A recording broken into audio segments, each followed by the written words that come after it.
નમસ્કાર સર્વે વિદ્યાર્થી ભાઈ બહેનોને સ્વાગત છે તમારું મારી YouTube channel NJ education of કોમર્સમાં.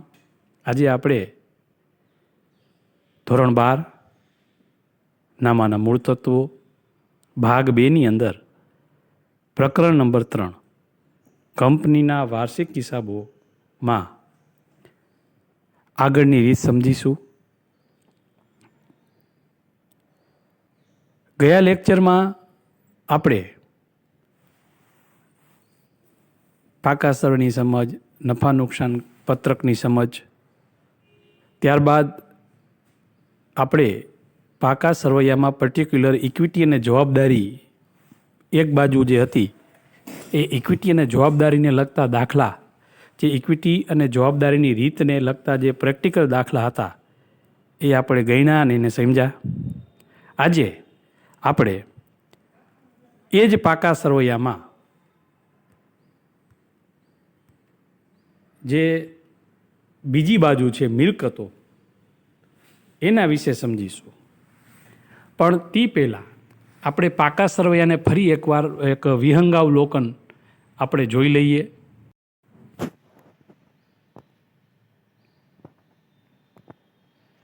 પહેલી બાજુ આપણે ઇક્વિટી અને જવાબદારી છે. વિદ્યાર્થી મિત્રો, ઇક્વિટી અને જવાબદારીમાં 3 મુખ્ય શીર્ષક આવે અને 9 પેટા શીર્ષક આવે. એ આપણે ગયા લેક્ચરોમાં સમજી ગયા કે શેરહોલ્ડરોના ભંડોળ એ મુખ્ય શીર્ષક કહેવાય અને શેરમૂડી અને અનામત અને વધારો એ પેટા શીર્ષક કહેવાય. એ રીતના બિનચાલુ જવાબદારી એ મુખ્ય શીર્ષક છે બીજા નંબરનું, અને લાંબા ગાળાના ઉછીના નાણાં, અન્ય લાંબા ગાળાની જવાબદારી અને લાંબા ગાળાની જોગવાઈ એ આપણી પેટા શીર્ષક છે. એ રીતના ચાલુ જવાબદારીમાં પણ 4 પેટા શીર્ષક છે: ટૂંકા ગાળાના ઓછીના નાણાં, વેપારી દેવા, અન્ય ચાલુ જવાબદારી અને ટૂંકા ગાળાની જોગવાઈ. આ બધાને આપણે વિસ્તારથી અને વિસ્તૃત રીતે પહેલે સમજાવ્યું હતું અને પછી પ્રેક્ટિકલ દાખલા પણ આપણે જોઈ ગયા હતા. એટલે એની આપણે અત્યારે કોઈ ચર્ચા કરવાની રહેતી નથી. અત્યારે આપણે હવે જે રીત શીખવાની છે એ આ મિલકતોની. મિલકતોમાં 2 જ મુખ્ય શીર્ષક આવે: બિનચાલુ મિલકત અને નીચે બીજું ચાલુ મિલકત. વિદ્યાર્થી મિત્રો, બિનચાલુ મિલકતની અંદર 4 પેટા શીર્ષક છે. કાયમી મિલકત, એમાં પછી દ્રશ્ય અને અદ્રશ્ય. ઠીક છે, 2 પ્રકાર છે, પણ મુખ્યનું પેટા શીર્ષક તો એ કાયમી મિલકતો જ કહેવાશે. બિનચાલુ રોકાણો બીજું, લાંબા ગાળાના લોન અને ધિરાણો એ ત્રીજું, અને અન્ય બિનચાલુ મિલકત. જેમ કે આપણે જોયું કે ભાઈ દ્રશ્ય મિલકતોમાં જમીન મકાન વાહનો ફર્નિચર વગેરે આવે, પ્લાન્ટ મશીનરી.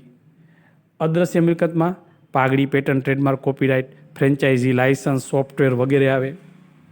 બિનચાલુ રોકાણોમાં જનરલી શું આવે છે તો કે પ્રોવિડન્ટ ફંડના રોકાણ, ડિબેન્ચર, પ્રતિનિધિના રોકાણ, ગૌણ કંપનીમાં શેર, અન્ય કંપનીના શેર ડિબેન્ચર, બેંકમાં કોઈ બાંધી મુદતની થાપણ હોય તો એ આવે, સરકારી જામીનગીરી, મ્યુચ્યુઅલ ફંડના યુનિટ.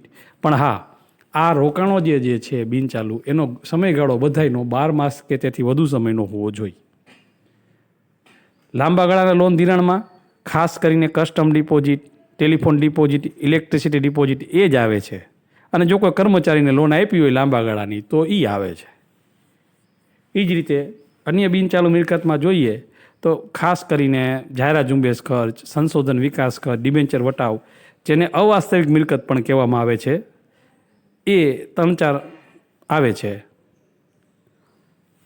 ત્યારબાદ બીજું મુખ્ય શીર્ષક ચાલુ મિલકતો, એમાં પહેલું આવે છે ચાલુ રોકાણ. એ ખાસ કરીને ચાલુ રોકાણમાં અન્ય કંપનીના શેર ડિબેન્ચર આવે, પછી જામીનગીરી આવે, સરકારી જામીનગીરી આવે, મ્યુચ્યુઅલ ફંડના યુનિટ આવે. ટૂંકમાં રોકાણ સાચા, પણ એનો સમયગાળો 12 માસ કે તેથી ઓછા સમયનો હોવો જોઈએ, બસ. અને જેલા બિનચાલુ રોકાણોમાં રોકાણ સાચા, પણ એનો સમયગાળો 12 માસ કે તેથી વધુનો હોવો જોઈએ. જ્યારે ચાલુ રોકાણોમાં એનો સમયગાળો 12 માસ કે તેથી ઓછા સમયનો હોવો જોઈએ. બસ આટલું યાદ રાખવાનું. ત્યારબાદ છે માલ સામગ્રી.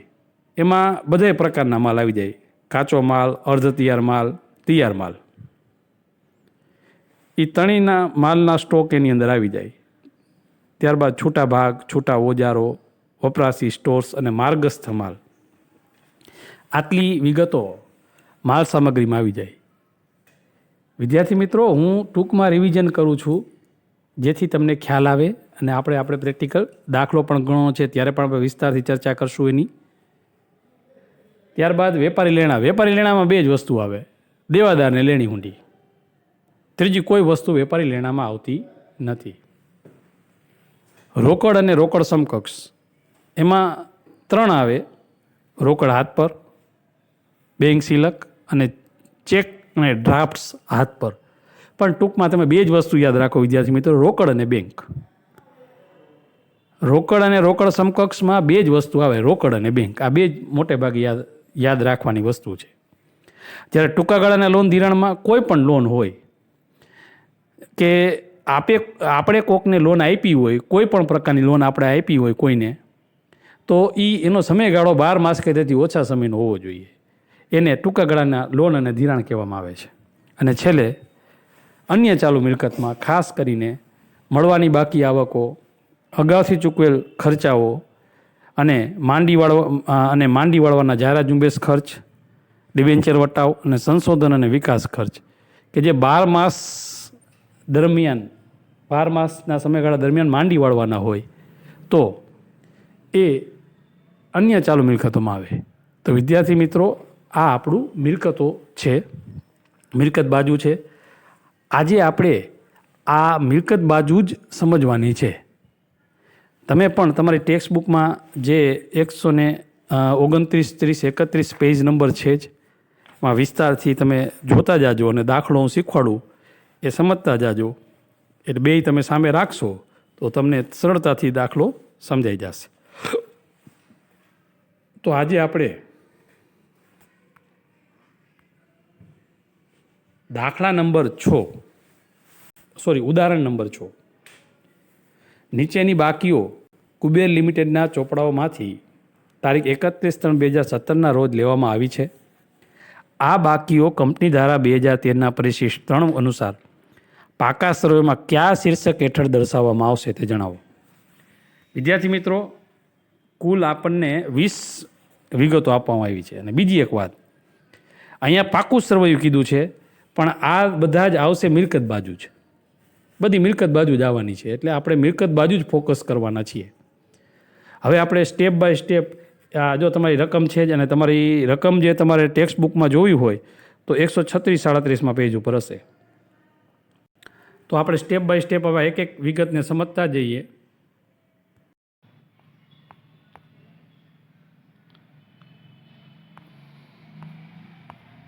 જો 4 ખાના તો દોરવાના જ છે.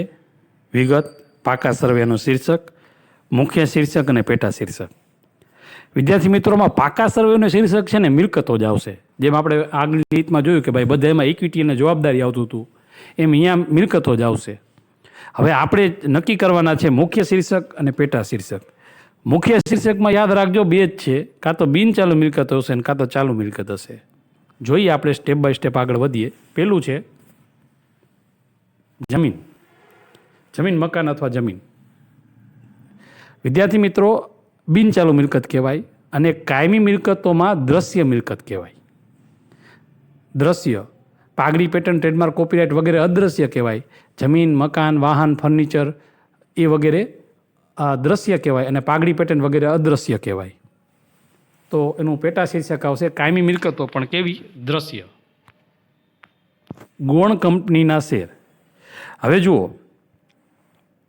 અહીંયા કહેવાય રોકાણ, પણ આમાં કોઈ સ્પષ્ટતા નથી. એટલે સમજી લેવાનું કે આ રોકાણો 12 માસ કે તેથી વધુ સમયના હોય.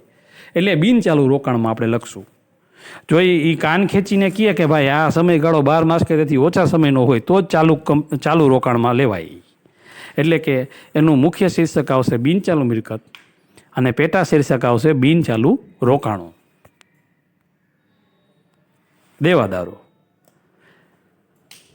દેવાદારો અને લેણી હુંડી, આ બે છે ને વેપારી લેણામાં આવે. બે જ વસ્તુ આવે વેપારી લેણામાં, દેવાદારો અને લેણી હુંડી. અને વેપારી લેણા જે છે એ ચાલુ મિલકતોમાં આવે.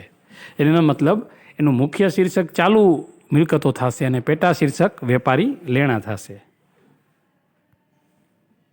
આખર સ્ટોક જે છે એ માલ સામગ્રીમાં આવે. એમાં કાચા માલનો, અર્ધ તૈયાર માલનો, તૈયાર માલનો, માર્ગસ્થ માલ, છૂટા ભાગ, છૂટા ઓજારો, એ બધું એ માલ સામગ્રી કહેવાય. એટલે પેટા શીર્ષક માલ સામગ્રી અને મુખ્ય શીર્ષક ચાલુ મિલકતો.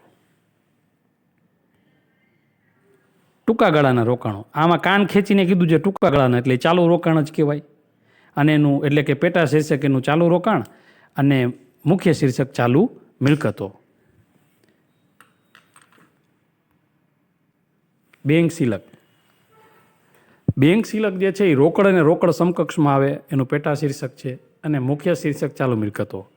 આપણે જોયું હતું કે રોકડ અને રોકડ સમકક્ષમાં બે જ આવે, રોકડ શિલક અને બેંક શિલક. અને હા, એવું લખ્યું હતું હાથ પર ચેક અને ડ્રાફ્ટ્સ, પણ એ હાથ પર ચેક અને ડ્રાફ્ટ્સ છે એ એક પ્રકારની બેંક શિલક ને રોકડ શિલક જ કહેવાય. એટલે આપણે બે જ વસ્તુ યાદ રાખવાની, રોકડ અને રોકડ સમકક્ષમાં રોકડ શિલક ને બેંક શિલક. પાઘડી, એ અદ્રશ્ય કાયમી મિલકત, પણ કેવી? અદ્રશ્ય. એટલે કે એનું પેટા શીર્ષક આવશે કાયમી મિલકત અદ્રશ્ય, જ્યારે મુખ્ય શીર્ષક બિનચાલુ મિલકતો.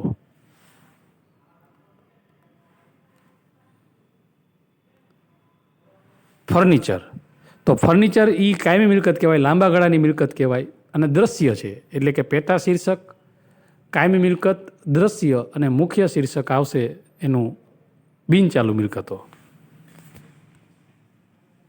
કસ્ટમ ડિપોઝિટ, કસ્ટમ ડિપોઝિટમાં લાંબા ગાળાની લોન ધિરાણ આવે, પેટા શીર્ષક અને મુખ્ય શીર્ષક બિનચાલુ મિલકત.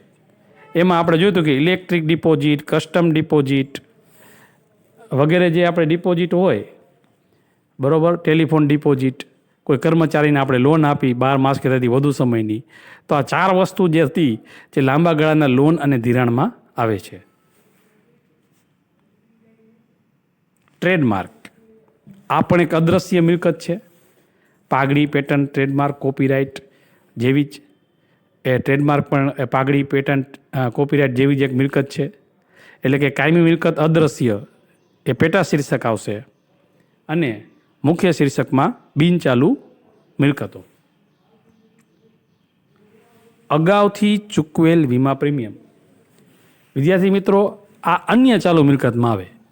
અગાઉથી ચૂકવેલ ખર્ચ આવે, મળવાની બાકી આવકો આવે, એ બધી અન્ય ચાલુ મિલકતમાં આવે. એટલે કે પેટા શીર્ષક અન્ય ચાલુ મિલકત અને મુખ્ય શીર્ષક ચાલુ મિલકત. લેણી હુંડી, વેપારી લેણા, એનું પેટા શીર્ષક અને મુખ્ય શીર્ષક ચાલુ મિલકત. આપણે સમજી ગયા કે વેપારી લેણામાં બે જ વસ્તુ આવે, દેવાદાર ને લેણી હુંડી. સ્ટોર્સ અને સ્પેર પાર્ટ્સ, જેને આપણે ગુજરાતીમાં કેવું હોય તો છૂટા ભાગ અને છૂટા ઓજારો, તો આ ચાલુ મિલકત કહેવાય. બરાબર, એટલે કે એને આપણે એના માટે આપણે શબ્દ એટલે એક પ્રકારની માલ સામગ્રી કહેવાય. એટલે કે મુખ્ય શીર્ષક ચાલુ મિલકત અને પેટા શીર્ષક માલ સામગ્રી. કર્મચારીઓને લોન, હવે જો વિદ્યાર્થી મિત્રો, અહીંયા કર્મચારીને લોનમાં સ્પષ્ટતા નથી કીધી કે 12 માસ કે તેથી ઓછા સમય માટેની છે. એનો મતલબ એ લાંબા ગાળાની સમજી લેવાની. કોઈ સ્પષ્ટતા ન હોય તો કેવી સમજી લેવાની? લાંબા ગાળાની. એનો મતલબ એ લાંબા ગાળાની લોન અને ધિરાણ એનું પેટા શીર્ષક આવશે અને મુખ્ય શીર્ષક બિનચાલુ મિલકત આવશે. સરકારી જામીનગીરીઓ, હવે જો આમાંય નથી કીધું કાંઈ. જો આમાં સ્પષ્ટતા તમારી ટેક્સ્ટ બુકમાં તમે જોશો ને તો એમાં લખ્યું છે પાક્યા તારીખ 30/6/2017. એનો મતલબ એ છે કે આપણું વર્ષ 2017 છે અને 3 મહિના પછી જ પાકવાની છે. એનો મતલબ એ છે કે આનો સમયગાળો જે છે એ 12 માસ કે તેથી ઓછા સમયનો છે. એટલે કે આ ચાલુ રોકાણમાં આવશે, બિનચાલુ રોકાણમાં નહીં આવે. એટલે કે એનું પેટા શીર્ષક ચાલુ રોકાણ આવશે અને મુખ્ય શીર્ષક ચાલુ મિલકત આવશે.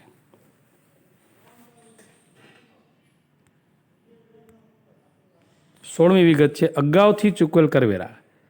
ખર્ચ જ છે, અગાઉ ચૂકવેલ ખર્ચ છે, એટલે કે અન્ય ચાલુ મિલકતમાં આવે અને મુખ્ય શીર્ષક એનું ચાલુ મિલકત આવે.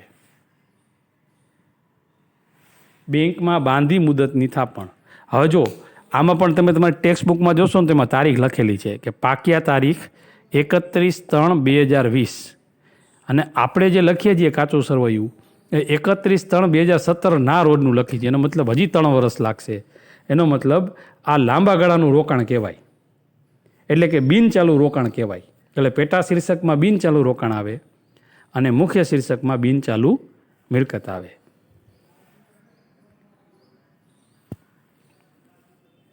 અઢારમું, છૂટા ભાગો. છૂટા ભાગ, છૂટા ઓજારો, સ્ટોક, આ બધું માલ સામગ્રીમાં આવે. એટલે કે એનું પેટા શીર્ષક માલ સામગ્રી અને મુખ્ય શીર્ષક આવશે ચાલુ મિલકત.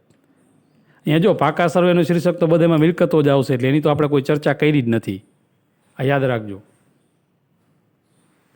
19મું, ડિરેક્ટરને લોન.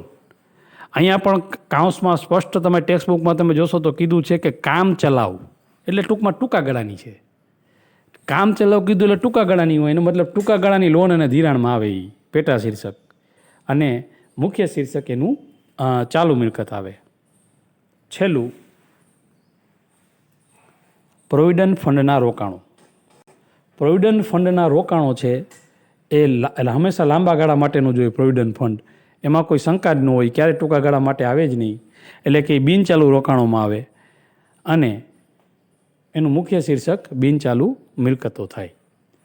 તો વિદ્યાર્થી મિત્રો, આ આપણું ઉદાહરણ નંબર 6 હતું, જે વિસ્તારથી આપણને એટલી બધી વિગતો આપી છે કે જનરલી આપણને એક ઉદાહરણ સમજવાથી જ અને અભ્યાસ કરવાથી આપણને જનરલી મિલકત બાજુનો સંપૂર્ણ ચિતાર મળી જાય છે. તો હજી પણ આપણે આગળ બીજા દાખલા પણ ગણતા રહેશું. આજે આપણે આટલું રાખીએ. તો આ વિડીયો તમને આ દાખલો શીખવામાં ખૂબ ખૂબ ઉપયોગી નીવડે, આ રીત શીખવામાં ખૂબ ખૂબ ઉપયોગી નીવડે એવી આશા સાથે, તેમજ સર્વનું શારીરિક અને માનસિક રીતે સ્વાસ્થ્ય જળવાઈ રહે તેવી અભિલાષા સહ આભાર.